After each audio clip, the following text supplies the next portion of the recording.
আসসালামু আলাইকুম রহমতুল্লাহি বারকাতু। মা আমিনা রাদিয়াল্লাহু তাআলা আনহার ইন্তেকালের ঘটনা সম্পর্কে আজকের ভিডিওর মধ্যে আলোচনা করব এবং মা আমিনা রাদিয়াল্লাহু তাআলা আনহা তিনি ইন্তেকাল করলে আমার বিশ্বনবীর উপরে কতটা দুঃখ দুর্দশা নেমে এসেছিল সেই বিষয়ে আজকের এই ভিডিওর মধ্যে আলোচনা করব। তো চলেন ভিডিওটি আমরা শুরু করি। তো বিশ্বনবী সাল্লাল্লাহু আলাইহি ওয়াসাল্লাম তিনি তার ছোট্ট ছোট্ট খেলার সাথীদের সঙ্গে প্রতিনিয়ত খেলার মাঠে যেতেন। সাথীরা খেলা করত আর আমার নবী তাদের খেলা দেখতেন।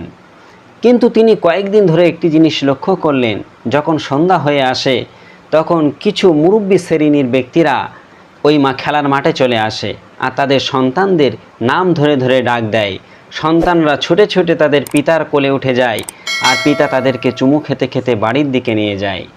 কিন্তু বিশ্বনবী সাল্লাল্লাহু আলাইহি ওয়াসাল্লাম এই জিনিসটা কয়েকদিন ধরে লক্ষ্য করলেন। এমন একদিন আসলো যে বিশ্বনবী সাল্লাল্লাহু আলাইহি ওয়াসাল্লাম তিনি আর বাড়িতে ফিরলেন না। তো মা আমিনা রাদিয়াল্লাহু তাআলা আনহা তিনিও খুব চিন্তিত হয়ে পড়লেন, আজকে কেন মোহাম্মদ বাড়ি আসলো না। তিনি তড়িঘড়ি করে সেই খেলার মাঠের দিকে চলে গেলেন। গিয়ে দেখলেন শিশু মোহাম্মদ সেখানে চুপচাপ নির্জন এলাকায় একাকী বসে রয়েছে। মা আমিনা রাদিয়াল্লাহু তাআলা আনহা নবীর কাছে দৌড়ে গিয়ে বললেন, মোহাম্মদ তোমার কি হয়েছে? তুমি আজকে কেন বাড়িতে ফিরলে না আর তুমি এখানে বসে বসে কাঁদছো কেন? আমার নবীর দু চোখ দিয়ে অঝোর নয়নে পানি ঝরে ঝরে পড়ছে। মা আমিনা আমার নবীকে কোলে তুলে নিলেন আর বললেন, তুমি কেন বাড়ি ফেরোনি? তখন বিশ্বনবী সাল্লাল্লাহু আলাইহি ওয়াসাল্লাম তার মা আমিনাকে লক্ষ্য করে বললেন, মা আমি গত কয়েকদিন ধরে লক্ষ্য করছি আমার খেলার সাথীদের পিতারা যারা একটু মুরব্বী শ্রেণীর ব্যক্তি তারা যখন সন্ধ্যা হয়ে যায় এই খেলার মাঠে চলে আসে আর তাদের সন্তানদেরকে নাম ধরে ধরে ডাক দেয়। সন্তানরা ছুটে ছুটে তাদের পিতার কাছে চলে যায়। পিতারা তাদেরকে কোলে তুলে নেয়, আদর করতে করতে মুখে চুমা দিতে দিতে বাড়ির দিকে নিয়ে যায়। কিন্তু আমি মোহাম্মদ, আমার পিতা তো কোনো দিন আসলো না, একটা দিন আমাকে মোহাম্মদ বলে ডাক দিয়ে কোলে তুলে নিল না। মা আমার পিতা কেন আসে না? আমার পিতা কি নেই? এই রকম শিশু মোহাম্মদের প্রশ্ন শুনে আমিনা রাদিয়াল্লাহু তাআলা আনহা তিনিও দু চোখের পানি ছেড়ে দিয়ে কাঁদতে লাগলেন আর আমার নবীকে জড়িয়ে ধরলেন, বাড়িতে নিয়ে আসলেন। কিন্তু শিশু মোহাম্মদুর রাসূলুল্লাহ সাল্লাল্লাহু আলাইহি ওয়াসাল্লামের তিনার পিতা কেন আসে না এই বায়না আর ছাড়তেই লাগলো না। তো একদিন মা আমিনা রাদিয়াল্লাহু তাআলা আনহা তার শ্বশুর আব্দুল মুত্তালিবের কাছে অনুমতি চাইলেন। বললেন, আব্বাজি আপনি আমাকে অনুমতি দিন, আমি আমার বাপের বাড়ি মদিনা থেকে ঘুরে আসি। কেননা শিশু মোহাম্মদ সবসময় একটিই বায়না করতে রয়েছেন, আমার আব্বা কেন আসে না, আমার পিতা কেন কোনো দিন বাড়িতে ফিরে আসে না, আমাকে কেন আদর করে না। যদি সে তার নানার বাড়ি যায় সেখানে বিভিন্ন নতুন নতুন মানুষের সঙ্গে থাকবে, হয়তোবা তার মনের এই চাহিদাটা মিটে যেতে পারে, তিনার যে দুঃখ আছে দুঃখটা হয়তো দূরে সরে যেতে পারে।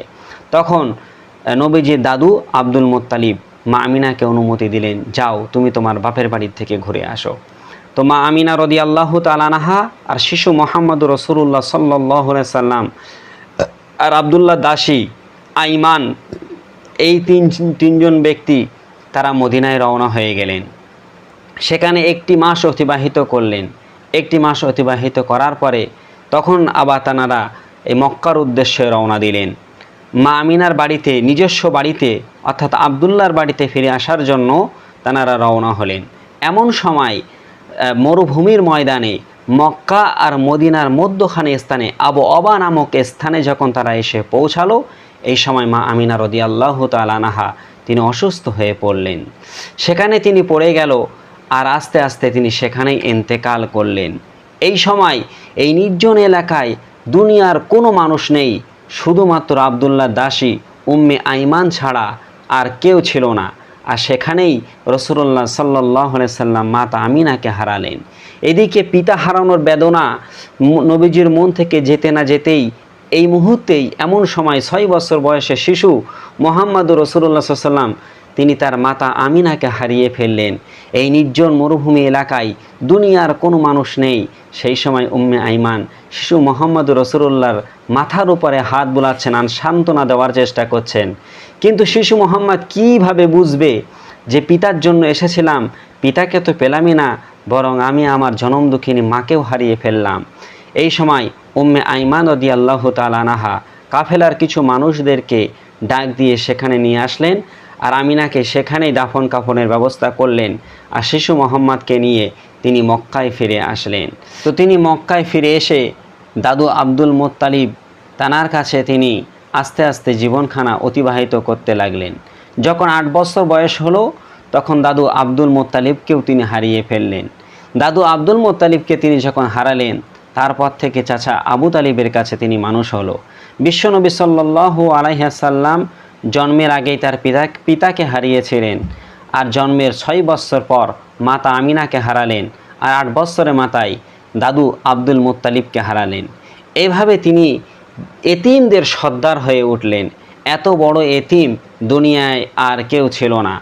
এত দুঃখ দুর্দশা আমার নবীর ওপরে আমার আল্লাহ পাক রব্বুল আলামিন চাপিয়েছিলেন, যাতে দুনিয়ার কোনো এতিম এ কথা না বলতে পারে যে আমি একজন এতিম ব্যক্তি, আমার দুঃখ মোহাম্মদ কিভাবে বুঝবে, মোহাম্মদের তো পিতামাতা আছে।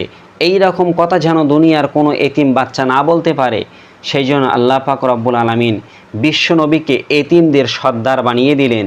ছোটোবেলায় তানার উপরে এত দুঃখ দুর্দশা আমার আল্লাহ পাক রব্বুল আলামিন চাপিয়েছিলেন। তো আমিনার ইন্তেকালের এই ঘটনাটা শুনে যদি আপনাদের ভালো লাগে অবশ্যই ভিডিওতে একটি লাইক করবেন, আর আমার এই চ্যানেলে নতুন হলে অবশ্যই চ্যানেলটাকে সাবস্ক্রাইব করবেন। ইনশাআল্লাহ অন্য কোনো দিন আপনাদের সঙ্গে আবার দেখা হবে। আল্লাহ হাফেজ।